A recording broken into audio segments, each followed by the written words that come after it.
अब तो एआई हर फील्ड में आती जा रही है। बिल्कुल ऐसे ही। अभी क्लॉड जो है, उन्होंने क्लॉड फॉर एक्सेल लॉन्च किया है, जो एक्सेल की सारी शीट्स, एक्सेल की सारी फाइनेंशियल कैलकुलेशंस वो कर रहा है। एआई क्या हमारा फ्यूचर में हमारी जॉब को रिप्लेस करेगा? AI will not replace copywriters, क्योंकि 99% ऑफ लोग जो हैं वो लोग एआई यूज़ कर रहे हैं। तो जो फ्रेशर्स होते हैं उनको जॉब मिलना बहुत ही मुश्किल होता है। ऐसे ही है। जब भी जहाँ भी आप जाते हैं फ्रेशर को, बेशक आपको काम भी आता है, तो फ्रेशर्स के लिए बताएं कि फ्रेशर्स के लिए जब भी जाएं तो वो एक्सपीरियंस मांगते हैं, तो वो कैसे जॉब फाइंड आउट कर सकते हैं? उन प्लेटफॉर्म्स में मसला ये है कि they ask lot of experience, अच्छा। And that is very important कि आप अपनी लिंक्डइन प्रेजेंस बनाएं।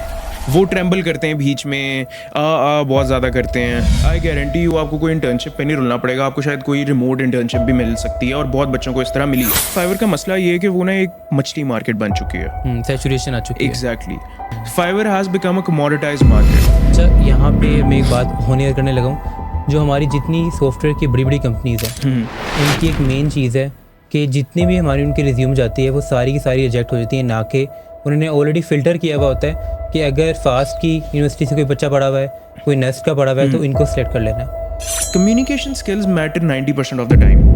90% communication, 10% work. Communication is the key. अगर आपको कुछ भी नहीं आता ना, अगर आपको कम्युनिकेशन आती है, तो आप 90% ज़्यादा क्लाइंट्स क्लोज कर लेंगे उस बंदे से जो टेक्निकली बहुत एक्सपर्ट है। इतनी ज़्यादा जो पाकिस्तानी जो तादाद है हमारी, वो अगर कंप्यूटर साइंस की तरफ जा रही है, तो क्या सैचुरेशन नहीं आएगी? बिस्मिल्लाहिर्रहमानिर्रहीम, अस्सलामुअलैकुम। सुभान जावेद टॉक्स के एक और एपिसोड में आपको खुश आमदीद। मैं हूँ आपका होस्ट मोहम्मद सुभान जावेद। आज के इस तेज़ी से बदलते हुए दौर में हर एक के जहन में एक सवाल आता है, हर एक स्टूडेंट के, हर एक प्रोफेशन के, कि कौन सी फील्ड है जो हम चूज़ करें, वो कौन से स्किल्स हैं जिन्हें हम सीखें, और वो कौन सा करियर है जिसे हम सेलेक्ट करें ताकि आने वाले मुस्तकबिल में, फ्यूचर के लिए हमारा मुस्तकबिल सिक्योर हो जाए और हम कामयाब हो सकें। आज के अगर हम ट्रेंड की बात करें तो दुनिया के अंदर कंप्यूटर साइंस और एआई ने इनकलाब बर्पा किया हुआ है। पूरी दुनिया के अंदर ग्लोबली कंप्यूटर साइंस एक चेंज ला चुकी है। इवन अगर हम आज पाकिस्तान की बात भी करते हैं तो पाकिस्तान के अंदर भी बहुत से स्टूडेंट्स और प्रोफेशंस कंप्यूटर साइंस की तरफ मूव कर रहे हैं। लेकिन यहीं पे एक सवाल पैदा होता है। वो सवाल क्या है कि अगर किसी शख्स की कोई और फील्ड है तो क्या वो कंप्यूटर साइंस या एआई की तरफ मूव कर सकता है, और अगर कर सकता है तो वो कैसे कर सकता है, और क्या फ्यूचर के अंदर एआई हमारी जॉब को रिप्लेस करेगी? इन्हीं सवालों के लिए जो हमारा टॉपिक है उसे हम डीपली डिस्कस करेंगे, और हमारे जो गेस्ट हमारे साथ मौजूद हैं उनका जर्नी भी इसी तरीके से है।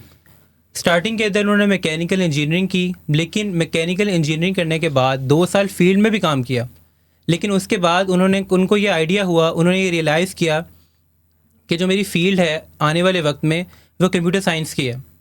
उन्होंने एआई के अंदर स्विच किया और आज वो पाकिस्तान की सबसे बड़ी एआई कंपनी अबैकस के अंदर काम कर रहे हैं। तो आइए उनसे जानते हैं कि किस तरीके से हम अपनी जो फील्ड है उसको स्विच कर सकते हैं। इसके अलावा एआई जो है क्या वो हमारी जॉब को रिप्लेस करेगी, और वो कौन से स्किल्स हैं जो हमें लाजमी आने वाले वक्त के लिए सीखने चाहिए। So let's dive in. अस्सलाम वालेकुम सर शरोश, वेलकम टू सुभान Javed talks and thank you so much for joining us. Thank you for having me. अच्छा सर शरोश, आज हम देखते हैं जो एआई है उसने पूरी दुनिया के अंदर एक ग्लोबली चेंज ले आ चुकी है। तो आप हमें बताएं सबसे पहले तो हमारे व्यूवर्स को कि एआई है क्या चीज़? AI is nothing, AI is just a tool. हमने इसे थोड़ा सा एक मैजिकल एंटिटी कंसिडर कर लिया है कि एआई पता नहीं हर चीज़ कर सकता है, ऐसा नहीं है। It's just a piece of software, और it's making our lives easier. वो हमारी ज़िंदगियाँ आसान कर रहा है। बिल्कुल। तो एआई में हमें परेशान होने की ज़रूरत नहीं कि क्या है, हमें ये सीखना चाहिए कि हम एआई को किस तरह यूटिलाइज कर सकते हैं in order to make our lives better. और अगर आप आगे जाना चाहते हैं तो दूसरों की ज़िंदगी आप किस तरह आसान कर सकते हैं विद एआई। ठीक है। अच्छा सर शरोश, आप जो आपकी जो जर्नी है, आप मैकेनिकल इंजीनियरिंग में 2 साल फील्ड में काम करने के बाद आपने स्विच किया एआई की तरफ। तो ये कौन सा डिसीजन, मतलब कोई ऐसा पॉइंट आप हमें बताएं कि आपको लगा कि आने वाले वक्त में जो प्रोफेशन है, जो फील्ड है वो कंप्यूटर साइंस की है, तो कौन सा वो पॉइंट था जो आपको लगा और आपने कैसे स्विच किया? जब इनिशियली मैंने स्टार्ट किया था विद मैकेनिकल इंजीनियरिंग, वो सबसे हाई मेरिट पे थी, मैंने यूईटी से की हुई है। अच्छा। बट जैसे जैसे मैं आगे जाता गया तो एआई आ गया, चैट जीपीटी आया इन 2022, ठीक है। तो उसके बाद फिर काफ़ी एक मेजर शिफ्ट आया कि जो CS की फील्ड ज़्यादा इंपॉर्टेंट हो गई। मुझे इसका शौक तो था, लेकिन मैं मैकेनिकल इंजीनियरिंग ही परस्यू करना चाहता था, और उसके बाद मैंने नहीं सोचा ज़्यादा। उसके बाद जब मैंने फातिमा फर्टिलाइजर्स में 1-1.5 साल काम किया तो मुझे आइडिया हुआ कि शायद मुझे उसी फील्ड में जाना चाहिए था। अच्छा। तो जब मैंने वो चीज़ें देखी और उसकी रैपिड ग्रोथ देखी, फिर मैंने डिसाइड किया कि अब मैं फील्ड स्विच करूँगा। तो मुझे सप्लाई चेन इंजीनियरिंग की पोजीशन ऑफर हो रही थी फातिमा ग्रुप से after completing my training year. ठीक है। तो जैसे ही वो मैंने कंप्लीट की तो उसके बाद मैंने कहा नहीं, मैं इसमें नहीं जा सकता। सप्लाई चेन भी डिफरेंट पोजीशन है। If I am going to change it, I am going to go to AI and CS। तो उसके बाद फिर मेरा ये डिसीजन इस तरीके से फिर AI की तरफ चला गया। ठीक है। अच्छा, आपकी मैकेनिकल इंजीनियरिंग थी, लेकिन अब बाद में आपने AI को स्विच किया, तो क्या जो AI की जो स्किल्स थी, क्या वो आप साथ साथ सीख रहे थे, या आपने वो कैसे सीखी? क्योंकि एकदम स्विच करना, इट्स लाइक एक बिग डिसीजन। ऐसे ही है। इसमें 2-3 फैक्टर्स हैं। सबसे पहले जो लोग जो आपको सराउंड करते हैं। जब मैं फातिमा फर्टिलाइजर में था, जो मेरे साथ ट्रेनीज थे, जो मेरे फ्रेंड्स बने, उन लोगों की भी इंक्लिनेशन हो गई थी टूवर्ड्स CS। एक्चुअली हम 4 दोस्त हैं जिन्होंने स्विच किया है टेक में, और 2 अपना सॉफ्टवेयर हाउस चला रहे हैं एट द मोमेंट। ओके। तो उनके साथ एक तो discussions they are very important. उनके साथ डिस्कशंस करते करते then I started learning it. हमने साथ ही वहीं प्लांट पे ही स्टार्ट किया। जब हमारे पास टाइम होता था, हम बैठ के लैपटॉप्स पे कर रहे होते थे साथ बैठ के कोडिंग। अच्छा, पार्ट टाइम में एग्जैक्टली। जब भी ब्रेक हो गई या कोई भी ऐसा मौका आया तो कर लिया। ठीक है। तो उसके बाद मैंने आहिस्ता आहिस्ता खुद सीखना शुरू किया। उसके बाद मैंने एक बूट कैम्प ज्वाइन किया विच इज़ नॉलेज स्ट्रीम्स। वो लोग ऑफर कर रहे थे 3 months of AI and data science traineeship. ठीक है। तो मैं वहाँ पे गया, वहाँ पे मैंने काफ़ी चीज़ें सीखी, और फिर वहीं से मेरी फिर प्लेसमेंट हो गई एप्किस कंसल्टिंग में। ठीक है। तो आपने कैसे जॉब को और कैसे मैनेज किया उसको, नॉलेज स्ट्रीम को, क्योंकि वो एक कंप्लीट जो उनका टाइमिंग्स हैं, किस तरह मैनेज किया आपने उसको? बेसिकली नॉलेज स्ट्रीम मेरा जॉब के दौरान नहीं था। अच्छा। जॉब मैं उस टाइम तक डिक्लाइन कर चुका था। मैंने 4 महीने उस जॉब के लिए इंटरव्यूज़ दिए। उसके बाद फिर मैंने वेट किया उस जॉब के लिए, सप्लाई चेन वाली जो जॉब थी। अच्छा। लेकिन जैसे ही मैं नॉलेज स्ट्रीम में गया तो मुझे फर्स्ट वीक में उसकी कॉल आ गई। वहाँ पे मेरा एक बहुत बड़ा डिसीजन पॉइंट था कि अब मैं जॉब पे जाऊँ या नॉलेज स्ट्रीम पे। तो मैंने जॉब को डिक्लाइन करके फिर मैंने नॉलेज स्ट्रीम्स को सैक्रिफाइस किया। एग्जैक्टली। वो 3 महीने बहुत मुश्किल थे नॉलेज स्ट्रीम के, क्योंकि obviously I didn't have a job. घर वालों की आपको पता है क्या एस्पिरेशंस होती हैं आफ्टर ग्रेजुएशन। तो और एकदम जॉब लीव करना और सारा कुछ बिल्कुल जीरो पे आके दोबारा से एकदम स्टार्ट करना, it's a big challenge. Exactly. अच्छा, आप ये बताएं कि 3 महीने के अंदर आपने, क्योंकि आपने बताया कि बूट कैम्प 3 months का था, तो 3 months के अंदर आपने AI को सीख लिया? AI मैं सीख रहा था उससे कोई 5-6 महीने पहले से भी। ठीक है। लेकिन जब मैंने इंटरव्यू भी दिया था, मैं आपको नहीं कहता कि मुझे AI 20% भी आ गया था। अच्छा। लेकिन जब मैंने इंटरव्यू दिया था तो मैंने अपनी जो पोर्टफोलियो है उस पर बहुत ज़्यादा काम किया हुआ था। ठीक है। और मेरे ख्याल से जब मैंने इंटरव्यूअर को देखा था मेरा पोर्टफोलियो स्क्रॉल करते हुए, तो वो सिर्फ वही देख रहा था कि क्या ज़बरदस्त पोर्टफोलियो बनाया, और उन्होंने मुझे कहा भी कि आपका पोर्टफोलियो बहुत अच्छा है। अच्छा। और वहाँ से मुझे आइडिया हो गया था कि शायद मेरी प्लेसमेंट यहाँ हो जाएगी। So it's very important. I mean learning ये इज़ वेरी इंपॉर्टेंट। लेकिन अगर आप एक स्टूडेंट हैं, अगर आप अभी पढ़ रहे हैं, आप जो भी प्रोजेक्ट करते हैं, कोई सेमेस्टर प्रोजेक्ट करते हैं, छोटा मोटा प्रोजेक्ट करते हैं, उसे गिटहब पे आप अपना पोर्टफोलियो बहुत खूबसूरत बनाएं, ताकि जब आप प्लेसमेंट के लिए जाएं तो आप शाइन कर सकें as compared to other candidates. आप उनको शो करा सकें। एग्जैक्टली। ठीक है। अच्छा, तो आप वैसे अगर बताएं कि आपने बताया कि 6 months में पहले उससे वर्किंग कर रहा था और 3 months आपने बूट कैम्प में लगा लिया, पोर्टफोलियो उसका बेटर कर लिया, तो टोटल अगर किसी ने कोई सीखना है, AI की तरफ जाना है या कंप्यूटर साइंस की तरफ जाना है, जैसे आपकी मैकेनिकल इंजीनियरिंग थी, आपने एकदम स्विच किया, तो कितना टाइम ड्यूरेशन के अंदर वो इजीली सीख सकता है, और इससे कितना टाइम डेली देना चाहिए, कितना यूटिलाइज़ करना चाहिए ताकि वो अपनी जो फील्ड है उसे स्विच कर सके? अगर तो आप डेली टाइम दे सकते हैं, तो अगर आप डेली 2 घंटे भी डेडिकेट कर देते हैं, मैं ज़्यादा नहीं कहता, 4-5-6 घंटे, ठीक है, तो विद इन 3 months आपको ग्रिप आ जाएगी। अच्छा। उसके बाद आप अपनी प्रोजेक्ट बिल्डिंग पे जाते हैं। ठीक है। तो अगर मैं टोटल इसका टाइम आपको कहूँ तो 4-6 महीने है, जिसमें आप अपना पोर्टफोलियो भी बना लेंगे, आपको इस फील्ड का भी आइडिया हो जाएगा, जिसके बाद you can start looking for jobs. और LinkedIn posting is very important as well, I feel like I should mention it. और एज अ स्टूडेंट भी आपको आई गेस लिंक्डइन पोस्टिंग करनी चाहिए, ताकि जो रिक्रूटर्स हैं या जो लिंक्डइन पे डिसीजन मेकर्स हैं उनके सामने आपका एक कनेक्शन बिल्ड कर सकें उससे पहले। एग्जैक्टली, आपका एक व्यू आ सके कि आप एज अ पर्सन कैसे हो। ठीक है। अच्छा, आप हमें ये बताएं कि आप साथ साथ अपनी जॉब के, जो आपने 4 फ्रेंड्स बताए कि मैं 4 दोस्त थे, हमें जैसे ही जब टाइम मिलता था जॉब से तब हम इस पे वर्किंग करते थे, तो क्या आपका इसमें इंटरेस्ट था? क्योंकि हमेशा ये क्वेश्चन आता है कि इंटरेस्ट नहीं भी होता, लेकिन कंप्यूटर साइंस की फील्ड चल रही है तो हमें चूज़ करना पड़ता है, तो आप हमें इंटरेस्ट के हवाले से बताएं कि क्या अगर किसी का इंटरेस्ट नहीं है तो अगर वो चूज़ कर ले तो क्या वो इसमें ग्रो कर सकता है? मेरे ख्याल से अगर इस फील्ड की भी ना हम बात करें, अगर आपका इंटरेस्ट नहीं है, I don't think you can grow in any field. Okay, बिल्कुल। अगर लेट से मेरे फादर का बहुत बड़ा बिजनेस है लेकिन मेरा बिजनेस में इंटरेस्ट ही नहीं है, क्या आपको लगता है कि मैं उसे सक्सेसफुली कर सकता हूँ? बिल्कुल भी नहीं। बिल्कुल भी नहीं। Same goes for this. मेरा इसमें बहुत इंटरेस्ट था, इसलिए मैंने बड़ा एक बोल्ड मूव किया कि मैंने जॉब को मना करके मैंने नॉलेज स्ट्रीम को कंप्लीट किया। Same goes for you. अगर आप एक स्टूडेंट हैं और अगर आप सीएस में चले गए हैं, पेरेंट्स ने कहा है या आपको लगता है कि सीएस ग्रो कर रहा है, अगर आपका इंटरेस्ट नहीं है तो how can you grow with it? अगर जो बंदा है जो हाईली इंटरेस्टेड है, आप उससे कम्पीट कैसे करेंगे? बिल्कुल, राइट। अगर आप इंटरव्यू में जाते हैं, 3 बंदे बैठे हैं, 2 बहुत ज़्यादा इंटरेस्टेड हैं, आप इंटरेस्टेड नहीं है, क्या आपको लगता है कि आपको वो जॉब मिलेगी? बिल्कुल भी नहीं। फिर उसके बाद हम कहते हैं कि जॉब मार्केट अच्छी नहीं है या वो चांस नहीं देती बिगिनर्स को। ठीक है। अच्छा, जॉब मार्केट की बात की आपने, तो आज हम देखते हैं हर यूनिवर्सिटी के अंदर हर जो फील्ड सेलेक्ट हो रही है, जो बिल्कुल डिमांडिंग फील्ड बन चुकी है, वो कंप्यूटर साइंस की है। कुछ लोग एआई में जा रहे हैं, कुछ लोग वेब में जा रहे हैं। तो आपको क्या लगता है जो इतनी ज़्यादा जो पाकिस्तानी जो तादाद है हमारी, वो अगर कंप्यूटर साइंस की तरफ जा रही है तो क्या सैचुरेशन नहीं आएगी? तो जॉब मार्केट के हवाले से आप हमें बताएं। सैचुरेशन आएगी ऑफ एवरेज कैंडिडेट्स। ठीक है। अगर मैं जाता हूँ, मेरे पास एक एक्स्ट्रॉर्डिनरी स्किल है, बहुत अच्छा पोर्टफोलियो है, अगर मैं इंटरव्यूअर को वही बातें बताता हूँ जो वो सुनना चाह रहा है, जो वो अपनी टीम में जिस बंदे को रखना चाह रहा है, आई डोंट थिंक सो कि मेरे लिए सैचुरेशन है। मेरा कंपटीशन उन लोगों के साथ है जो मेरी तरह हाईली मोटिवेटेड है, राइट।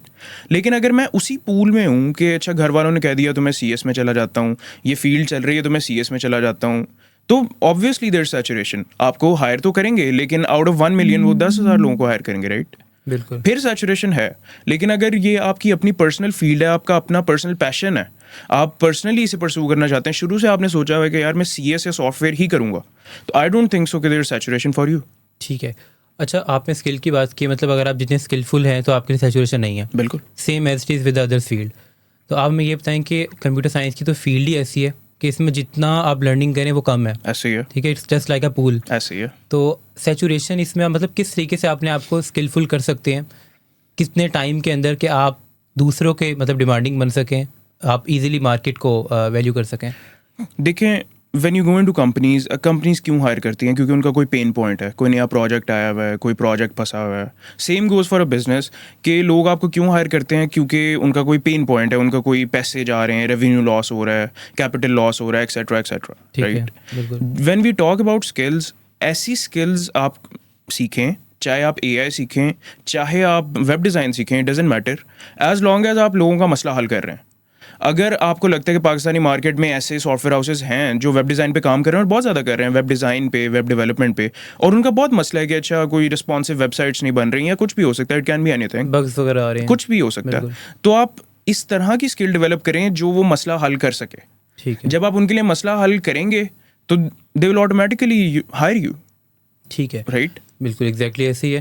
तो इसका मतलब ये है कि व्यूअर्स के लिए भी हमारे कि अगर आपने जॉब मार्केट में अंदर आपने इजीली अगर जॉब अपने लिए फाइंड आउट करनी है after completing your graduation in computer science और इन एआई व्हाटएवर, तो आपको क्या करना है, सबसे पहले जो आपने वो चीज़ों को फाइंड आउट करना है जो कि डिमांडिंग भी चल रही हैं और जो कि मोस्टली जो सॉफ्टवेयर हाउसेज हैं वो इश्यूज़ को फेस कर रहे हैं। बिल्कुल। उनको साथ साथ अपने पोर्टफोलियोज़ में लगाएं आप और ईजिली से ग्रोन करें। बिल्कुल। ठीक है। अच्छा, आप हमें बताएं कि हमेशा सबसे जो मेन चीज़ आती है जब आप ग्रेजुएशन कंप्लीट करते हैं तो जो फ्रेशर्स होते हैं उनको जॉब मिलना बहुत ही मुश्किल होता है। ऐसे ही है। जब भी जहाँ भी आप जाते हैं फ्रेशर को बेशक आपको काम भी आता है, if you even you are skilful, so आप वहाँ भी जाते हैं और वो आपसे एक्सपीरियंस मांगते हैं। ऐसे ही है। तो फिर आपको मोस्टली इंटर्नशिप मिलती है और इंटर्नशिप भी काफ़ी टाइम के बाद, कुछ होती हैं जो इंटर्नशिप पेड होती हैं, कुछ अनपेड होती हैं, कुछ इंटर्नशिप के बाद आपको हायर भी कर लेते हैं और कुछ कंपनीज नहीं करती। तो फ्रेशर्स के लिए बताएं कि फ्रेशर्स के लिए जब भी जाएं तो वो एक्सपीरियंस मांगते हैं, तो वो कैसे जॉब फाइंड आउट कर सकते हैं? फ्रेशर्स को चाहिए कि अगर आपका एक्सपीरियंस नहीं है या अगर आपको कोई जॉब नहीं दे रहा, we are sitting in middle of an AI revolution. बिल्कुल। एक बहुत फास्ट ज़माने में हम जी रहे हैं। ये कोई 10 साल पहले की बात नहीं है जब कोई इंटरनेट रिसोर्सेज नहीं है या इंटरनेट की कमी है सारे इलाकों में। हर बंदे के पास ऑप्टिक इंटरनेट, फाइबर ऑप्टिक है। एग्जैक्टली। सो आपको करना ये चाहिए, जिस फील्ड को आपने टारगेट करना है, B it AI, B it web development, B it QA, B it DevOps, anything, it could be anything, आप उसके against real world projects create करें, नंबर 1। नंबर 2, लिंक्डइन पे जब आप पोस्टिंग करते हैं आपको मिलते हैं कोलैबोरेटर्स, आपकी तरह के स्टूडेंट्स जिनका कोई आइडिया होता है, राइट, उनके साथ उन आइडियाज़ पे कोलैबोरेट करें कि अच्छा हम ऐसी वेबसाइट बनाएंगे जिसमें XYZ काम होगा, या हम इस तरह का साइबर सिक्योरिटी टूल बनाएंगे जो कि हमें SQL इंजेक्शंस को रोकने में हेल्प करेगा। बिल्कुल। Create a real world tool जिसका एक रियल वर्ल्ड इम्पैक्ट है, और जब आप उसको पोस्ट भी कर देंगे ना अपने लिंक्डइन पे, आपके गिटहब पे होगा, और आप किसी भी इंटर्नशिप को टच भी करेंगे, वो फ़ौरन आपको हायर कर लेंगे।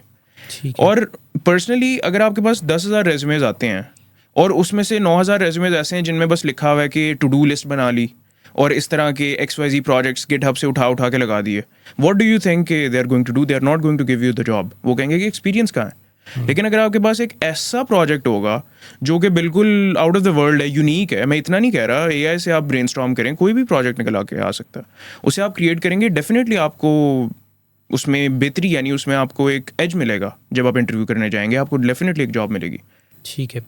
अच्छा, मतलब जो फ्रेशर्स हैं हमारे, वो ये कर सकते हैं कि साथ साथ वो डिग्री के, मतलब जो ग्रेजुएशन कर रहे हैं, साथ साथ ही अपनी स्किल पे फोकस करें, और जो डिमांडिंग, जैसे आपने बताया कि कोलैबोरेशन है और डिफरेंट जो प्रोजेक्ट्स हैं उनको कंप्लीट करें, साथ साथ अपलोड करते जाएं, बिल्कुल, ताकि after graduation they can easily get the job. Foreign companies की अगर हम बात करें तो मोस्टली आजकल हम देखते हैं कि रिमोटली वर्क कर रहे होते हैं। तो जो फ्रेशर्स हैं या जो प्रोफेशन में आ चुके हैं, फील्ड के अंदर आ चुके हैं, वो कैसे रिमोट जॉब फाइंड आउट कर सकते हैं? क्योंकि मार्केट वैल्यू की तो हमने बात कर ली, बट रिमोट जॉब की अगर बात करें तो रिमोट जॉब में कैसे फाइंड आउट कर सकते हैं?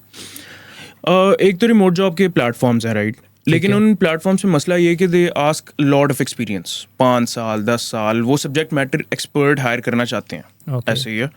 लेकिन जब आप लिंक्डइन पे जाते हैं तो लिंक्डइन पे बहुत ज़्यादा रिक्रूटर्स ऐसे होते हैं जो कि अप एंड कमिंग टैलेंट को फाइंड आउट कर रहे होते हैं। अच्छा। And that is very important कि आप अपनी लिंक्डइन प्रेजेंस बनाएं। अगर आप बीइंग अ स्टूडेंट ही शुरू कर देंगे, आई गारंटी यू आपको कोई इंटर्नशिप पे नहीं रुलना पड़ेगा, आपको शायद कोई रिमोट इंटर्नशिप भी मिल सकती है, और बहुत बच्चों को इस तरह मिली है। अच्छा। कि आप जाएं रिक्रूटर्स को आप रीच आउट करें ऑन लिंक्डइन, बहुत लोग पोस्ट करते हैं, थोड़ी सी इसमें मेहनत ऑब्वियसली करनी पड़ती है, रील स्क्रॉल के बजाय आप ये कर लें, बिल्कुल, तो इस तरह रिमोट जॉब मिल सकती है। दूसरा ये है कि कई बच्चे ये करते हैं, और मैंने भी ये कहीं ना कहीं किया है, कि अपवर्क पे आप फ्रीलांसिंग शुरू करें। जब वहाँ पे आप फ्रीलांसिंग शुरू करते हैं, किसी क्लाइंट के साथ अटैच होते हैं, उन्हें आपका काम पसंद आता है, तो वो आपको रिमोट के लिए ऑन बोर्ड कर लेते हैं परमानेंट पोजीशन के लिए, ओके, पर आवर रेट्स पे। ठीक तो है। ये 2 तरीके हैं फॉर फ्रेशर्स, ऑब्वियसली जिनका एक्सपीरियंस नहीं है या जिनका बहुत कम एक्सपीरियंस है या जिन्होंने 5-6 बस प्रोजेक्ट्स बनाए हैं। अपवर्क सबसे बेस्ट तरीका है, क्योंकि वहाँ पे इतना कोई वो पूछते नहीं है एक्सपीरियंस क्या है या क्या नहीं, अगर आप इंटरव्यू पास कर लेते हैं इट्स फाइन।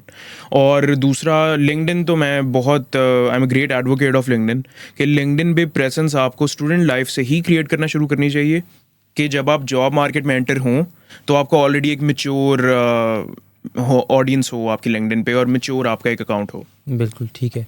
अच्छा, लिंक्डइन की आपने बात की, तो लिंक्डइन पे कैसे वो करें? क्या डेली पोस्ट करें उससे रेलिवेंट, या किस तरीके से वो अपनी प्रेजेंस क्रिएट कर सकते हैं? देखिए, पोस्ट होनी चाहिए natural, right. I mean you don't have to go to ChatGPT 10 post generate करवा के रोज पोस्ट करें, नहीं। जो भी आपका एक्सपीरियंस है, लेट्स से आपने अपने कोर्स के लिए कोई टू डू लिस्ट एप्लीकेशन बनाई है, आप लिंक्डइन पे जाएं, उसे पोस्ट करें, आपने क्या सीखा उससे, कि मैंने टू डू लिस्ट बनाई, उसमें मैंने C लैंग्वेज यूज़ किया, C++ यूज़ किया, वॉट एवर यूज़ की, ये मेरी लर्निंग थी, ये मैंने इसमें यूनिक फीचर ऐड किया, मैंने उसमें AI ऐड कर दिया है, what ever and what not. कोई आपने लेट से आप किसी हैकाथॉन में जाते हैं या आप किसी कॉन्फ्रेंस में जाते हैं, वहाँ पे आप डिफरेंट प्रोजेक्ट्स देखते हैं, उनके बारे में आप पोस्ट करें कि मुझे कौन सा सबसे अच्छा लगा।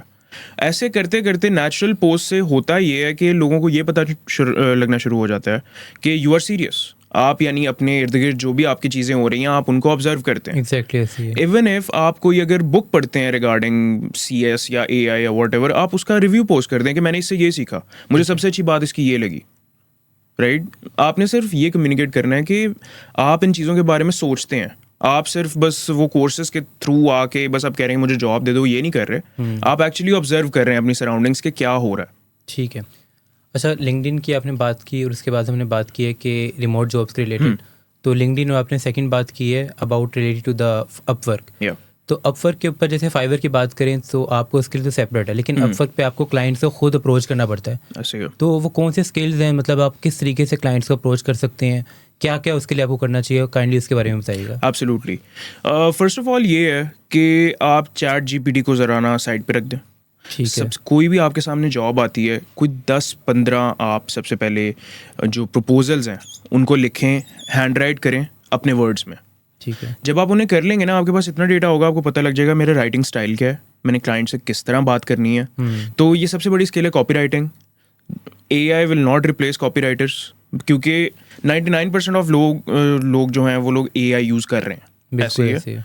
तो जो 1% होंगे जो AI नहीं यूज़ कर रहे होंगे, AI को सिर्फ as a helping tool use करेंगे, वो आगे चले जाएंगे। ठीक है। तो नंबर 1, प्रपोजल्स हैंड रिटन आपके अपने हाथ से लिखे होने चाहिए, ऑर्गेनिक तरीके से। एग्जैक्टली। ठीक है। AI आप यूज़ कर सकते हैं ग्रामर चेक्स के लिए कि कोई स्पेलिंग मिस्टेक है तो वो सही हो जाए, दैट्स फाइन। लेकिन जो राइटिंग की टोन है, राइटिंग का जो आप कह लें कि साउंड है, वो आपके वाला होना चाहिए। That's number 1 for Upwork.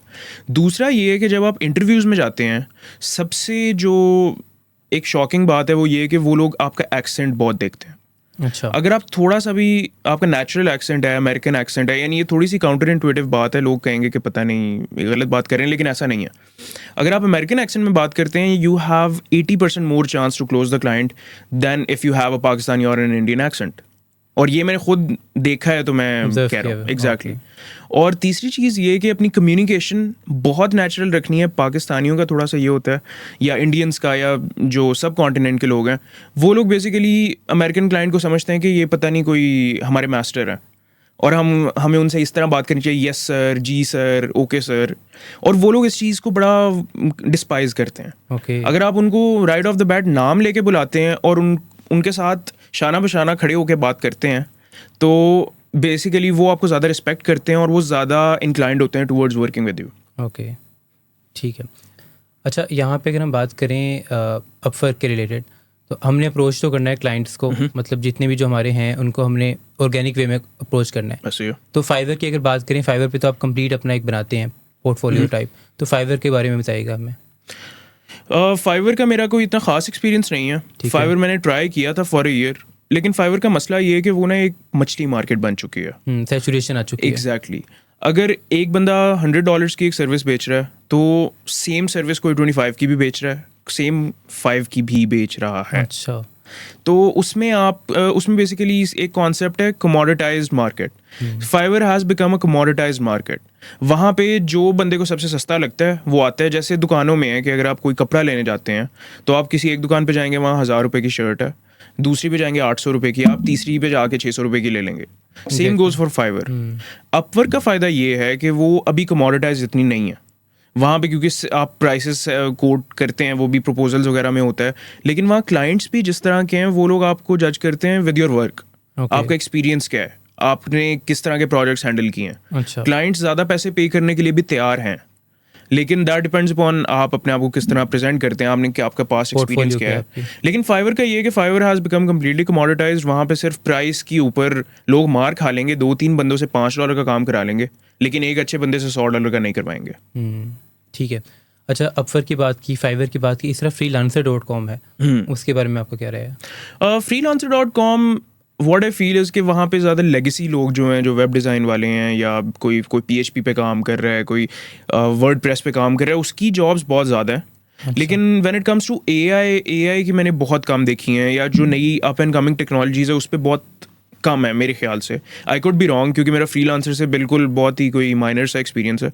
But in platforms पे देखें, जो सीक्रेट सॉस है ना, it's about representing your self. आपने अपनी प्रोफाइल किस तरह बनाई है, आप लोगों को किस तरह अप्रोच करते हैं, इन पे सिर्फ यही है। हम लोग क्या करते हैं, हमारी एक मिसकंसेप्शन है कि हम 2 प्रपोजल्स भेजेंगे, तीसरा एक्सेप्ट हो जाएगा। ऐसा नहीं है। You have to go through multiple proposals. आप देखेंगे, एक प्रपोजल भेजेंगे, नहीं चला, आप दूसरा ट्राई करेंगे, तीसरा ट्राई करेंगे, कोई ना कोई वर्क करेगा। वो एक हफ्ते में भी हो सकता है, वो एक साल में भी हो सकता है। ठीक है। तो हमें मेरे ख्याल से एक्सपेक्टेशंस अपनी बड़ी मैनेज करनी पड़ेंगी before even starting on these platforms. ठीक है। अच्छा, हमने जब इन डिफरेंट प्लेटफॉर्म्स की बात की, तो यहाँ पे मेन रोल हमारा कम्युनिकेशन स्किल्स का आपने बताया। तो इस फील्ड में काम करते हुए, क्योंकि मोस्टली लोग समझते हैं कि आप लैपटॉप पे काम कर रहे हैं, so you are just isolated और आप बिल्कुल सेपरेट होकर काम कर रहे हैं, हालांकि ऐसा नहीं है। आपको कम्युनिकेशन स्किल्स पे वर्क करना पड़ता है। तो कम्युनिकेशन स्किल्स कितना मैटर करती हैं, और आपके बूट कैंप से आपको कम्युनिकेशन स्किल्स में कितना बेनिफिट हुआ? आई वुड से कि जब मैं नॉलेज स्ट्रीम्स में गया था ना, तो मैं अपने आप को बहुत अच्छा एक्सपर्ट कम्युनिकेटर समझता था। ओके। लेकिन जब मैं गया हूँ, I had an interaction with a lot of people there. One of them is mister Saad, who has been a great mentor to me. I am connected with him still. Communication skills matter 90% of the time. Okay जो होते हैं ना techies आप कह लें, जो take में काम करते हैं, जो डेवलपर्स होते हैं, दे थिंक कि अगर वो बहुत अच्छा बैकएंड बना लेंगे ना तो पीपल वुड प्रेज देम। लेकिन अगर आप उन्हें यही नहीं बता पाएंगे कि यार बैकएंड करता क्या है, कितना अच्छा बैकएंड है, और अगर आप ये कहेंगे बस वो देख के कहें वाह भाई कितना अच्छा बैकएंड, ऐसा नहीं है। 90% कम्युनिकेशन, 10% वर्क। ओके अब जितने भी आप CEOs को देखें, CFOs को देखें, जितने भी हाई पोजीशंस पे लोग हैं, do you think they know what their companies actual business model is? क्या उन्हें ये पता है कि अच्छा हमारी डेवलपमेंट टीम एक्चुअली क्या कर रही है? They don't know that. लेकिन जब कोई थर्ड पर्सन उनसे पूछता है कि आपकी डेवलपमेंट टीम क्या कर रही है, don't they convince them in like 5 minutes? Communication is the key. अगर आपको कुछ भी नहीं आता ना, अगर आपको कम्युनिकेशन आती है तो आप 90% ज़्यादा क्लाइंट्स क्लोज कर लेंगे उस बंदे से जो टेक्निकली बहुत एक्सपर्ट है। I tell you this. ठीक है। अच्छा, मैंने इस फील्ड में मैंने भी काम किया है। Right now I am an educationalist और मैं कैरियर में लेक्चर आ रहा हूँ, बट मैं भी एक फुल स्टैक डेवलपर हूँ। तो मैंने बड़ी एक चीज़ नोटिस की है कि जितने ज़्यादा जो एक्सपर्ट होते हैं इस फील्ड में, उनको डिफ़ाइन करना नहीं आता, उनको एक्सप्लेन ही नहीं करना आता। तो आपको क्या लगता है कि वो किस तरीके से ये स्किल्स अपने डेवलप कर सकते हैं? देखिए, first of all read a lot of books, okay, और ऑल्सो इन इंग्लिश। जब आप बहुत ज़्यादा बुक्स पढ़ते हैं, डजेंट मैटर आप फिक्शनल पढ़ें, आप नॉन फिक्शनल पढ़ें, डजेंट मैटर, आपको ना ये समझ आती है कि यार बोलना किस तरीके से है, सेंटेंस किस तरह स्ट्रक्चर होता है। इट्स नॉट दैट कि लोगों को कम्युनिकेशन नहीं आती, लोगों को ये डर लगता है कि यार मुझे ना सही से इंग्लिश या सही से बोलना नहीं आता, मैं वर्ड्स को स्ट्रक्चर नहीं कर पाऊंगा।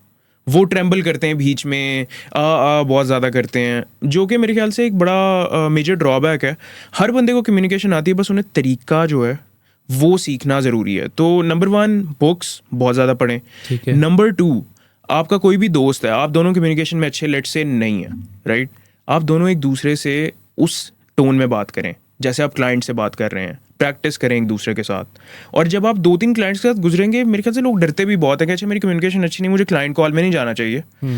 किसी से भी आप बात करें, आप जनरली जाकर किसी से भी आप इसी तरह बात करें जैसे आप किसी क्लाइंट से बात कर रहे हैं। जब आप वो करेंगे, आप 10-15 क्लाइंट से गुजरेंगे ना, आपकी कम्युनिकेशन ऑटोमेटिकली आप ट्रेन होता जाता है आपका माइंड। दूसरा ये कि इट्स वेरी इंपॉर्टेंट कि आप जो सीजन्स वगैरह देखते हैं, लोग बहुत ज़्यादा वो डब में डाउनलोड कर लेते हैं हिंदी में ना, लेकिन people should watch those seasons in English with subtitles. तो उससे बहुत ज़्यादा सेंटेंस स्ट्रक्चरिंग आती है बंदे में। ठीक है। अच्छा, यहाँ बहुत ही अहम बात आपने की है। अगर कम्युनिकेशन स्किल्स जो अगर हमारी मैटर करती हैं, तो सबसे पहले हम एक तो बुक्स को रीड करें, और मेनली ये कि हम दूसरों से इंटरेक्ट करें विदाउट एनी फेयर कि वो हमारे बारे में क्या सोचेंगे। बिल्कुल। अच्छा, अब आगे हम बात करें तो कम्युनिकेशन स्किल्स के अंदर सबसे मेन चीज़ जो हमारे बात करना है, लोगों से इंटरेक्ट करना है, तो क्या आपको लगता है कि कम्युनिकेशन स्किल्स के कोई ऐसे बूट कैंप ज्वाइन करने लाजिम है लोगों के लिए ताकि वो अपनी कम्युनिकेशन स्किल्स को बेटर कर सकें? देखें, बूट कैंप्स बहुत अच्छे एक सोर्स है ऑफ लर्निंग। ओके। लेकिन हमारी ना एक और कॉमन मिसकंसेप्शन है कि यार जब तक हम पैसे दे के किसी कोर्स में नहीं जाएंगे ना, जब तक हमें कुछ नहीं आएगा। एग्जैक्टली। मैं इस चीज़ को डिनाई नहीं करता। कोर्स बहुत अच्छा तरीका इसलिए है क्योंकि वो ना एक स्ट्रक्चर्ड उन्होंने बनाया होता है, आपको एग्जैक्टली। लेकिन मैं कहता हूँ कि यार आप करें कोर्स, लेकिन स्टार्ट तो खुद लें। आपने कोर्स को एक स्टार्टिंग पॉइंट क्यों बनाया हुआ है कि यार मैं कोर्स करूंगा ही तो मैं सीखना शुरू करूंगा? क्या आप नहीं पहले स्टार्ट कर सकते और कोई वीडियो देखें? इतने ज़बरदस्त मेंटर्स हैं ऑनलाइन जो यूट्यूब पे फ्री वीडियोस डाल रहे हैं कि आपने अपनी प्रोनाउंसिएशन कैसे बेटर करनी है, आपने अपनी स्पीकिंग स्पीड कैसे बेहतर करनी है, आपने लोगों से किस तरह बात करना है। आप उस चीज़ लर्न करना शुरू करें। कोई सड़क पे चल रहा है, उससे बात करना शुरू कर दो यार। आई मीन उससे आपके पैसे तो नहीं लग रहे ना, वो बुरा मानेगा अगर आप सही से बात करेंगे। अब तो है भी सोशल मीडिया का ऐसा एनवायरनमेंट कि आप कुछ भी लर्न कर सकते हैं इजीली। दूसरा, अगर आपने अपना कॉन्फिडेंस और स्पीच बिल्डअप करनी है, आप वीडियोस बनाना शुरू कर दें। ओके। इंस्टाग्राम पे जाएं, कैमरा उठाएं, कोई आपको लाइट्स की जरूरत नहीं है, कोई आपको कोई अच्छे कैमरे की भी जरूरत नहीं है। Just start speaking. आपकी 10 वीडियोस के बाद ऑटोमेटिकली स्पीकिंग बेहतर हो जाएगी। ठीक है। तो सोशल मीडिया का पॉजिटिव यूज करें, ना कि आप सिर्फ रील्स स्क्रॉल करें। एग्जैक्टली। वो आप देखें, एक होता है consumer mindset. 99% of people have that. मेरा भी कंज्यूमर माइंडसेट है, आपका भी होगा, इनका भी होगा, इनका भी। हर बंदे का कंज्यूमर माइंडसेट है कि बस कंज्यूम करना है। लेकिन but out 99% only 1% people are there जो कि बना रहे हैं कंटेंट कंज्यूम करने के लिए। बिल्कुल राइट। हम लोग कंज्यूमर्स हैं। इस कंज्यूमर मेंटालिटी से बाहर आके अगर हम भी प्रोड्यूसर बन जाएं उस चीज़ के, तो will be better than 99% of the people. Exactly. Right. अच्छा, यहाँ पे इसी के रिलेटेड हमारा ऑलरेडी पॉडकास्ट भी हो चुका है और हमने ये काफ़ी मरतबा बात की है कि अगर आपने चलें स्क्रॉलिंग करनी भी है, आप सिर्फ उन लोगों को फॉलो करें जो आपकी फील्ड से रिलेटेड है, ताकि आप स्क्रॉल तो कर रहे हैं but you are learning at that time. Exactly. अच्छा, हमें बताएं कि एआई तो अब कंप्यूटर साइंस जो है, ये जो एआई है वो सबसे ज़्यादा ग्रो कर रहा है। ऐसे ही है। तो एआई क्या हमारा फ्यूचर में हमारी जॉब को रिप्लेस करेगा? जितनी भी जॉब्स हैं, जैसे अगर हम आज कोडिंग की बात करें, even if you talk about the web development, तो काफ़ी हद तक जो कोड है या जो डेवलपर्स हैं, they take the help from the GPT. तो क्या फ्यूचर के अंदर वेब से रिलेटेड या जो भी हमारी कंप्यूटर साइंस से रिलेटेड फील्ड है, क्या वो उनको रिप्लेस करेगी? अच्छा, मैंने ना अभी रिसेंटली एक बहुत ज़बरदस्त आर्टिकल पढ़ा, उसका नाम है you have 36 months to make it. Okay. अच्छा, उसमें ना बिल्कुल यही थीम है कि एआई आपको रिप्लेस करेगा कि नहीं, और मेरा आंसर है कि एआई आपको रिप्लेस नहीं कर सकता। अच्छा। अगर आप if you are willing to learn it. देखिए, AI is not an entity, AI is not a living person, it's not a living being, AI is just a tool. अगर जैसे लेट से हम आर्टिस्ट की एग्जांपल लेते हैं, बहुत ज़्यादा आर्टिस्ट इंटरनेट पे जी एआई तो हमारी जॉब्स खा रहा है जी, हम तो पेंटिंग्स बनाते हैं, एआई 10,000 पेंटिंग उस टाइम में बना लेता है, what ever and what not. तो भाई, जो इस बंदे ने प्रॉम्प्ट दिया है एआई को, उसने क्रिएटिविटी यूज़ की है ना, एआई ने अपने अकॉर्ड पे तो नहीं बनाया। तो इंस्टेड ऑफ आप रोएं कि मैं पेंटिंग नहीं कर सकता, एआई कर रहा है, आप एआई को यूज़ करके अपनी क्रिएटिविटी यूज़ करो। आप भी वो काम कर सकते हैं। एग्जैक्टली, आप भी करें। हम रोने के बजाय हम why don't we catch up to the world. आप अगर आप 2 महीने में एक पेंटिंग बनाते हैं, आप 2 महीने में 20,000 पेंटिंग्स बनाएं, लेकिन अपनी क्रिएटिविटी यूज करें, जो भी आपके आइडियाज हैं उन्हें यूज करें। एआई को अगर हम एज अ टूल यूज करेंगे, being a developer, being an artist, being anyone, जिस भी फील्ड में एआई आ रही है, अब तो एआई हर फील्ड में आती जा रही है। बिल्कुल ऐसे अभी क्लॉड जो है, उन्होंने क्लॉड फॉर एक्सेल लॉन्च किया है, जो एक्सेल की सारी शीट्स, एक्सेल के सारे फाइनेंशियल कैलकुलेशंस वो कर रहा है। अब इसमें ये थोड़ी है कि वो जो फाइनेंशियल एनालिस्ट है उनको कंपनीज निकाल के क्लॉड को रख लेंगे। फाइनेंशियल एनालिस्ट को कहेंगे आप भी क्लॉड यूज करें, अपना सुपर पावर करें अपने वर्क को। ठीक है। और ये माइंडसेट होना चाहिए। ये बातें वो लोग करते हैं कि एआई हमें रिप्लेस कर लेगा जो आगे सीखना नहीं चाहते, जो अपनी जॉब में कंफर्टेबल हो गए हैं, जो चेंज से डरते हैं। तो इट्स वेरी इंपॉर्टेंट कि सबसे पहले हम ये माइंडसेट अपनाएं कि आजकल जितनी तेज़ी से चीज़ें चेंज हो रही हैं, we need to change with that pace. Exactly. और जब हम उन टूल्स को अपनी वर्कफ्लो में इनकॉर्पोरेट कर लेंगे, आई डोंट थिंक सो कि आपको कभी भी एआई रिप्लेस कर सकता है, as long as you are available with all those tools in your tool box. ठीक है। अच्छा, यहाँ पे बड़ी मेन चीज़ है कि आप क्या करें, एक तो अपनी स्किल पे फोकस करें। ठीक है। आप क्योंकि कंप्यूटर साइंस की फील्ड ही ऐसी है कि आप जितनी लर्निंग करें वो कम है। ऐसे तो आपके अकॉर्डिंगली वो कौन सी स्किल्स हैं जो हमें साथ साथ, इवन कोई भी प्रोफेशन है, इफ़ यू टॉक अबाउट कोई बिजनेसमैन है, कोई इंजीनियर है, उसकी कंप्यूटर साइंस की फील्ड नहीं है, लेकिन वो कौन सी स्किल्स हैं जो उसे लाजमी हासिल करनी चाहिए ताकि फ्यूचर में उसके लिए वो आउटडेटेड ना हो सके? बिल्कुल। चले हम let's start with financial analyst. वो लोग क्या करते हैं, वो चार्ट्स जाते हैं, देखते हैं, चार्ट आउट करते हैं, बैक टेस्टिंग करते हैं, मल्टीपल उनके प्रोसेस होते हैं। यार, अगर वही काम आप अपने ही जिस तरीके से आप काम करते हो, आप एक एआई ट्रेन करो और वो आपकी जो 10,000 लॉग्स हैं उनको वो पूरा करे, वाइल आप एक नई स्ट्रैटेजी क्रिएट कर लो, आप कोई नया एनालिसिस शुरू कर लो। So would that not make your life easier? क्या आपकी प्रोडक्टिविटी 10,000 गुना नहीं बढ़ जाएगी? राइट। एक तो ये है कि आप जो भी टूल्स आपकी फील्ड में आ रहे हैं, लेट्स से अगर हम चैट जीपीटी की बात करें, ChatGPT is the most powerful tool right now. Exactly. It's like a nuclear bomb, हर बंदे को दिया हुआ है। अब आप उसको या तो आप ये यूज़ कर लेंगे, जाके उससे आप क्या नाम लेते हैं, कोई रेसिपीज़ वगैरह निकलवा लें, या तो आप उसे कहें please create plan for me कि मैं जितने भी एआई टूल्स हैं मेरी फील्ड में मैं सीखना शुरू कर दूँ, मेरे लिए एक लर्निंग प्लान क्रिएट कर दो। Would that not do it? It would. कोई भी आपने काम करना है, आप चाहे लेट से आप एक क्लर्क हैं, आपने कोई डॉक्यूमेंट्स आप जनरेट करते हैं अपनी कंपनी के लिए, आप चैट जीपीटी को उस फॉर्मेट पे ट्रेन कर दें और आप उससे बस डॉक्यूमेंट्स निकलवाते जाएं। क्या आपका काम आसान नहीं हुआ? बिल्कुल होगा। क्या आप और 10,000 काम नहीं कर सकते? कर सकते हैं। जिस भी फील्ड में जो भी एआई टूल्स अब आ रहे हैं, you don't need to worry about कि यार मुझे भी एआई टूल बनाना चाहिए। That's absurd. एआई टूल उन्हें बनाने दें जिन्होंने एआई सीखा हुआ है। आप उसको यूटिलाइज करके अपनी फील्ड में बेहतरी, अपनी फील्ड में ऊपर जाएं। बिल्कुल ठीक है। अच्छा, यहाँ बड़ी आपने इंपॉर्टेंट बात की है वैसे कि अगर आपकी कोई भी फील्ड है, आप एआई से मतलब even if you talk about the GPT, तो आप उससे गाइडेंस लेके अपने काम को काफ़ी ज़्यादा इंक्रीज कर सकते हैं। अच्छा, यहाँ पे बड़ा एक मेन चीज़ आती है, लोग एआई को चलें जो यूज़ करते हैं वो क्या करते हैं, वो टोटली डिपेंडेंट हो जाते हैं उसके। जैसे हमने अपवर्क की बात की, तो कौन सी फील्ड है जो आने वाले वक्त में सबसे ज़्यादा चल रही होगी? आने वाले वक्तों में जब एआई बहुत ज़्यादा ऑटोमेट हो जाएगा ना, तो we will fall back to the traditional ways. Aeronautical, mechanical, क्योंकि देखें AI हर चीज़ तो कर सकता है, लेकिन AI it cannot repair your machinery. Exactly. Right? It cannot create new innovations. AI जो है वो हमारी इनोवेशंस पे, ह्यूमंस की इनोवेशंस पे ट्रेन जरूर है, लेकिन अगर आप उसे कहेंगे ना नई इनोवेशन बनाओ, वो कभी भी सारे फैक्टर कंसिडर कर ही नहीं सकता. अगर मैं उसे कहता हूँ यार नया डिज़ाइन बना दो प्लेन का, कमर्शियल जो प्लेन्स होते हैं, it can not do it. लेकिन एक इंजीनियर जो है, एरोनॉटिकल इंजीनियर है, वो AI को यूटिलाइज करके अपने खुद डिज़ाइन ज़रूर बना सकता है, अपनी थिंकिंग उसमें इन्वॉल्व करके. लेकिन अभी at the moment for the next 10 years AI में ही एडवांसमेंट्स आएंगी.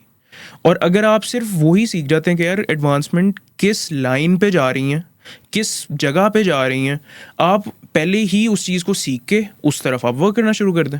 ठीक है. अच्छा, आज हम देखते हैं कंप्यूटर साइंस या सोशल मीडिया बहुत ज़्यादा एक्टिव है और सबसे तेज़ी से बढ़ रहा है. ऐसे तो आपके ख्याल में वो कौन सी एज होनी चाहिए जब वो स्किल्स, ये कंप्यूटर साइंस की जो स्किल्स है वो सीखना स्टार्ट कर दें? क्या मैट्रिक के बाद, FSC के बाद, before the graduation, after the graduation? आपको क्या लगता है कि किस पॉइंट पे उनको एग्जैक्टली स्टार्ट कर देना चाहिए कि वो थोड़ी थोड़ी स्किल्स स्टार्ट कर दें सीखना उनको? आई थिंक हर बंदे का अपना एप्टीट्यूड होता है, लेकिन अगर मैं नॉर्मल बात करूँ तो 10th से अगर आप थोड़ी थोड़ी कोडिंग भी सीखना शुरू कर देते हैं, अपनी प्रॉब्लम सॉल्विंग को बेहतर करना शुरू कर देते हैं, तो you will have a very good foundation to start जब आप FSC कंप्लीट करते हैं. बिल्कुल. ये एक इतना इंपॉर्टेंट पॉइंट है, पेरेंट्स को ये चीज़ समझ नहीं आती. फिर बच्चा जब 12th कंप्लीट करता है, उस बेचारे को एंट्री टेस्ट वाली साइकिल में डाल देते हैं और ना उसे चूज़ करने देते हैं. आप अगर बच्चा 10th से थोड़ी थोड़ी कोडिंग, थोड़ी थोड़ी प्रॉब्लम सॉल्विंग, थोड़ी थोड़ी लॉजिक बिल्डिंग सीखना शुरू कर देता है, तो उसके बाद he will have a very good foundation to start जब वो अपनी यूनिवर्सिटी में जाता है. और यूनिवर्सिटी के बाद भी उसे उस चीज़ का फ़ायदा होगा. अच्छा. क्योंकि अगर आप थिंक अबाउट इट, अगर वो 10th से शुरू कर रहा है, क्या उसका कोई 6 साल का एक्सपीरियंस नहीं हो जाएगा? बिल्कुल स्किलफुल हो जाएगा वो तो. एग्जैक्टली. उसे क्या वो ये थोड़ी कहेगा कि यार सैचुरेशन हो गई, मुझे जॉब नहीं मिल रही. वो तो कहेगा कि मैं 3rd ईयर में हूँ, मुझे जॉब ऑलरेडी मिल चुकी है. बिल्कुल ऐसे है. ठीक है. अच्छा, हमें बताइएगा कि आज मोस्टली हम देखते हैं कि इवन अगर मैं बात करूँ जिससे मैंने सीखा था, उनकी जो सैलरी थी, if you talk about the salary, so वो 3.5 अबव थी और उन्होंने सिर्फ FSC की हुई थी. और उसके बाद वो उनको स्किल आती थी, React.js डेवलपर थे वो, और वो सैलरी इतनी ले रहे थे उनसे ईजीली. लेकिन उनके बाद उन्होंने BS ग्रेजुएशन अपनी स्टार्ट ही नहीं की.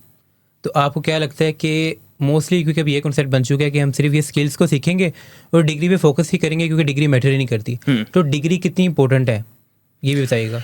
ये बहुत अच्छा आपने क्वेश्चन किया और मेरा इस पर बहुत एक डिफरेंट सा पर्सपेक्टिव है कि देखें, हम जो है ना, ये जो ब्राउन पीपल है या जनरली चले हम लोगों की बात करें, हम लोग डिग्री को एसोसिएट कर लेते हैं पैसे कमाने से. बिल्कुल ऐसे है.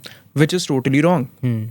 एक डिग्री, आप मुझे बताएं, एक FSC का बच्चा है जिसने FSC की हुई है, डिग्री नहीं की हुई, और एक डिग्री करने वाला बच्चा है, चाहे FSC वाला ज़्यादा पैसे उससे कमा रहा है, डू यू थिंक कि the FSC one has more ethics, more etiquettes, उठना बैठना उसे आता है, लोगों से बात करना आता है? क्या उसकी ग्रूमिंग हुई हुई है? नहीं हुई हुई.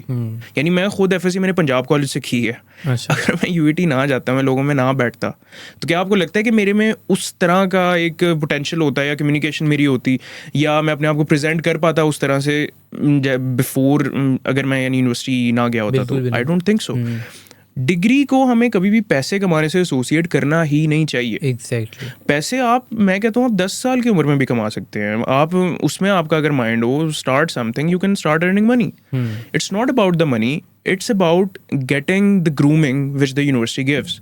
आप बहुत ज़्यादा डिफरेंट वॉक्स ऑफ लाइफ से लोग आते हैं, आप देखते हैं, आप एक्सपीरियंस करते हैं, आपका नेटवर्किंग उसमें होती है, आपको पता लगता है कि यार लोगों से मैंने डील कैसे करना है. अच्छा, मैंने आगे जाना है, जब मैंने अपने क्लाइंट से डील करना है, आप मुझे बताएं कि मैंने अगर FSC की हुई है और मैं किसी क्लाइंट से डील कर रहा हूँ, और मैंने अगर यूनिवर्सिटी से पढ़ लिया और मैं क्लाइंट से डील कर रहा हूँ, मेरा क्या तरीका डिफरेंट नहीं होगा? बिल्कुल. मेरा वर्ल्ड व्यू डिफरेंट नहीं होगा. तो डिग्री बहुत ज़रूरी है पैसे कमाने के लिए. चले, आई एग्री कि डिग्री डजंट मैटर, लेकिन if you want to go to places, लोगों से बात करनी है, ग्रूम करना है अपने आप. एग्जैक्टली. जब आपने बड़े बड़े ऐसे रूम्स में बैठना है where you are not suppose to be, you need a degree which gives you grooming. Exactly. Which give you confidence. Exactly. आप अगर कोई आपसे पूछे यार हु आर यू, क्या आप उसे कहोगे? आप चलो कहोगे मैं डेवलपर हूँ. वो कहे कहाँ से पढ़े हो भाई? मैंने तो यार FSC की हुई है. ठीक है, मेन चीज़. अच्छा, हमें बताइएगा कि यूनिवर्सिटी की अगर हम बात करें तो आज कंप्यूटर साइंस की बहुत सी, हर एक यूनिवर्सिटी कंप्यूटर साइंस करवा रही है, तो कौन सी यूनिवर्सिटी आप समझते हैं कि बेस्ट है, या कौन सी जो इंस्टीट्यूशन है वहाँ से हमें कंप्यूटर साइंस करनी चाहिए? देखिए, for the sake of getting jobs I would say FAST, NUST, LUMS, UET में इतना नहीं कहता क्योंकि UET is good for mechanical, civil, electrical. अब वो कर रहे हैं obviously capitalise, but I won't say UET. फिर आपकी आ जाती है Air University is fine I guess. ठीक है. 2-3 और अच्छी हैं, यानी वो है ITU है, that's a good university as well. लेकिन मैं ये कहता हूँ कि अगर आप किसी भी यूनिवर्सिटी जाएँ, चाहे आप इकरा यूनिवर्सिटी चल जाएँ, doesn't matter as long as आप सीख रहे हैं. क्योंकि जब आप बाहर जाते हैं, आप जब अगेन वही वाली बात आ जाती है पीछे कि अगर आपके पास स्किल है तो who would care, exactly right, who would care. जैसे आप बता रहे हैं कि FSC वाले बच्चे ने, उसे भी जॉब मिली हुई है, पता नहीं 3.5 प्लस की मिली हुई है. तो यूनिवर्सिटी डजेंट मैटर. अगर आपने, यानी आप कह लें कि आपने किसी जॉब के लिए जाना है या आपने आगे एक्सेल करना है, चलें हम ये कह लेते हैं. लेकिन अगर आप बात करें कि अगर आपको कैंपस से ही प्लेसमेंट हो जाए, कोई तीसरे साल में आपको जॉब मिल जाए, या आप बाहर जाकर किसी को बताएं तो आपका एक वो बन जाए, और बन जाए, तो फिर इट्स वेरी इंपॉर्टेंट कि आप नस से पढ़ें, लम से पढ़ें, फास्ट से पढ़ें, ITU से पढ़ें. ओके. अच्छा, यहाँ पे मैं एक बात होने करने लगा हूँ. जो हमारी जितनी सॉफ्टवेयर की बड़ी बड़ी कंपनीज़ हैं, उनकी एक मेन चीज़ है कि जितने भी हमारी उनकी रिज्यूम जाती है वो सारी की सारी रिजेक्ट हो जाती है, ना कि उन्होंने ऑलरेडी फ़िल्टर किया हुआ होता है कि अगर फास्ट की यूनिवर्सिटी से कोई बच्चा पढ़ा हुआ है, कोई नेस्ट का पढ़ा हुआ है, तो इनको सेलेक्ट कर लेना है. ऐसे ही तो इसके बारे में बताएं कि अब कितना इंपॉर्टेंट हमारा मैटर करता है. यार, इसमें ये होता है कि जब चलें आप CS की भी बात छोड़ें, जब मैं UET में भी था ना, तो ऐसे ही होता था. जब किसी प्लांट पे UET की CVs जाती थी, साथ किसी UCB की चली गई, UCB की ऑलरेडी रिजेक्ट हो, UET वाले, ये फैक्टर आ जाता है इसमें. ज़रा वो किनशिप वाला फैक्टर आ जाता है कि अगर यार आप हैं, आप किसी बड़ी पोजीशन पे बैठे हैं, आप फास्ट से पढ़े हैं, और आप ये बिलीव करते हैं कि यार फास्ट ने मुझे बहुत ग्रूम किया और इसी के बच्चे आगे जाएंगे, तो ऑब्वियसली वो फास्ट के ही बच्चे सेलेक्ट करेगा. ये आ जाता है हमारे ह्यूमन साइड पे, राइट. लेकिन ये आपकी स्किल साइड पे डजेंट मैटर. अगर आप, और there is not just one company, let's say अगर 100 कंपनीज भी ये प्रैक्टिस कर रही हैं, क्या पाकिस्तान में सिर्फ 100 कंपनीज ही हैं? बिल्कुल राइट. ये चीज़ आपका डिसाइडिंग फैक्टर नहीं होना चाहिए कि आपने फास्ट में जाना, क्योंकि यार हमें फास्ट वालों के अलावा तो किसी को जॉब ही नहीं मिलती. अगेन वही है कि एज अ पर्सन, अगर आप, यार आपकी लिंक्डइन प्रेजेंस है, लोगों को पता है कि आप क्या करते हो, कोई आप प्रोडक्ट डेवलप कर रहे हो साथ साथ, आप मुझे बताएं कि क्यों एक कंपनी आपको हायर नहीं करेगी. रीज़न क्या है उनके पास हायर नहीं करने का? हम कंपनीज को तो ब्लेम करते हैं कि यार हायर नहीं कर रहे हैं, कि आपने सोचा कि आपको क्यों हायर नहीं कर रही, आप उन्हें रीज़न ही ना दो आपको ना हायर करने का, राइट. ठीक है. तो मीन्स टू से अगर हम ये बात भी करते हैं तो हमें ये चाहिए हम सिर्फ अपनी प्रोफाइल को स्ट्रॉन्ग करें. एग्जैक्टली. ठीक है. एग्जैक्टली. और हमारी जो यूनिवर्सिटी है वो इतनी मैटर नहीं करती. It matters to some point, लेकिन as long as you are skilful, आपको टेंशन लेने की जरूरत नहीं. हाँ, आप स्किलफुल नहीं हो तो फिर आपके लिए बहुत मैटर करती है कि अगर आप स्किलफुल नहीं भी हो, फास्ट का ठप्पा लगा हुआ है, तो जॉब मिल जाएगी. अच्छा, ठीक है. अच्छा, हमें बताएं आने वाले वक्त के अंदर अगर आप लास्ट मैसेज अपना देना चाहें कि कौन सी स्किल्स हैं जिनको वो लाजमी सीखें, क्योंकि उनके बगैर वो बिल्कुल आउटडेटेड हो जाएंगे. बिल्कुल. सबसे पहले बहुत इंपॉर्टेंट स्किल है राइटिंग. ठीक है. बहुत इंपॉर्टेंट है राइटिंग, नंबर 1. Communication number 2. और प्रोफेशनल कम्युनिकेशन, जो कॉर्पोरेट स्पीक जैसे आप कहते हैं, वो इतनी इंपॉर्टेंट है कि अगर आप आउटसाइड ऑफ कॉर्पोरेट भी बात करेंगे ना, तो you will have a different place from someone जो नॉर्मली बात करता है. It's very important. चौथी चीज़ ये कि जो भी AI टूल आ रहा है, कोई भी नया AI टूल जो ट्रैक्शन पकड़ रहा है, आप उसके मास्टर बन जाएं. जब N10 आया था, N10 सीख लें. उसके आगे कोई एजेंटिक फ्रेमवर्क आया है, वो सीख लिया. कोई नया लैंग्वेज आई है जो AI एजेंट्स के लिए ऑप्टिमाइज है, लर्न दैट. आप अपने आप को सिर्फ अपडेटेड रखेंगे ना दुनिया से, आपको यानी कोई आउटवर्ल्डली चीज़ सीखने की ज़रूरत नहीं है. अपने आप को अपडेटेड रखें, जो नई चीज़ आती है उसको सीखते हैं, ऊपर जाते रहें. आप साथ साथ दुनिया के बस मूव करते रहें. That's only important for you. ठीक है. अच्छा, यहाँ पे एक बहुत इंपॉर्टेंट बात है कि अगर आप अपने साथ साथ स्किल्स को सीख रहे हैं ना, क्योंकि डेली बेसिस के ऊपर कंप्यूटर साइंस की बात करें, किसी फील्ड की बात करें, नई नई टेक्नोलॉजीज आ रही हैं. तो अगर हम ये कहें ना कि वो आउटडेटेड हो गई हैं, बिल्कुल ऐसा नहीं है, क्योंकि हर एक जो नई चीज़ भी आ रही है वो उससे रेलिवेंट है जो आपने पास में सीखी. एग्जैक्टली. अच्छा sir, Saroj, thank you so much for joining us today. Thank you. और मैं ज़रूर चाहूँगा कि AI के रिलेटेड हम आगे भी आपके साथ पॉडकास्ट करें. एब्सोल्युटली. तो नाजरीन, ये था आज का हमारा पॉडकास्ट, और आज हमने बहुत कुछ सीखा कि हम किस तरह अपनी फील्ड अगर हमारी रेलिवेंट नहीं है और अगर हम कंप्यूटर साइंस की तरफ मूव करना चाहते हैं तो हम किस तरह स्विच कर सकते हैं, और उसके अलावा क्या AI जो है वो हमारी जॉब को फ्यूचर में रिप्लेस करेगी. और सबसे मेन चीज़ कम्युनिकेशन स्किल्स कितनी इंपॉर्टेंट करती हैं. नॉट ओनली कि हमारी फील्ड कोई भी है, अगर हम कंप्यूटर साइंस की बात भी करें तो कितनी ज़्यादा हमारी कम्युनिकेशन स्किल्स इंपॉर्टेंट मैटर करती हैं. तो अगर आप चाहते हैं कि फ्यूचर के अंदर हम कम्युनिकेशन स्किल्स के ऊपर कोई ना कोई वीडियो बनाएं तो आप कमेंट सेक्शन में ज़रूर मैसेज कीजिएगा। We will work on that और हम ट्राई करेंगे कि जितने बड़े बड़े हमारे जो ट्रेनर्स हैं उनको हम यहाँ पे बुलाएं कम्युनिकेशन स्किल्स के रिलेटेड। तो नाज़रीन, ये था आज का हमारा पॉडकास्ट। मिलते हैं नेक्स्ट एपिसोड में। अपना बहुत ख्याल रखिएगा। पाकिस्तान जिंदाबाद।